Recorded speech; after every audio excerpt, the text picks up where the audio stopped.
விஜய் வந்து கிட்டத்தட்ட ஒரு மாதம் ஆகிருது. 27 போனார் உள்ள, இன்னமும் அது வெளியே வராமல் இருக்காது. நீங்க எப்படி பாக்குறீங்க? அவர் ஜென்மகுரு சிறைப்படுத்தும்னு சொல்லுவாங்க.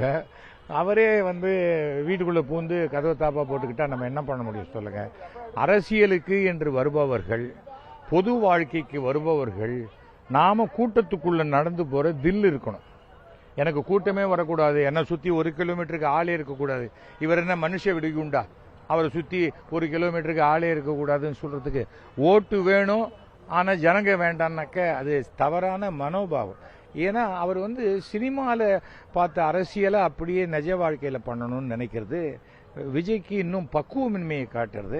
அவரால் பெற்ற தந்தையையே மதிக்க முடியல, அவர் மற்ற பெரியவங்களை எப்படி மதிப்பார்? அவர் ஃபஸ்ட்டு எஸ்ஏசி கிட்ட போய் நீங்கள் வழிநடத்துங்க என்ன அப்படின்னு கேட்டால் கூட அவருக்கு பெட்டராக இருக்கும். இப்போ வந்து அவருக்கு உதவி செய்கிறேன்னு வராங்களே பிஜேபி, இவங்கெல்லாம் யாரும் உதவி செய்ய வரல. அவர் ஒரு லாக்கில் போட்டு மாட்டணும்னு அந்த லாக்கில் இவரே சிபிஐயோடைய இதை கேட்டு மாட்டிக்கினார். இவர் இப்போ சிபிஐ எப்போ கூப்பிட்டாலும் இவர் போகணும். சாரி நான் வீட்டில் இருக்கேன், அதெல்லாம் இவர் சொல்ல முடியாது.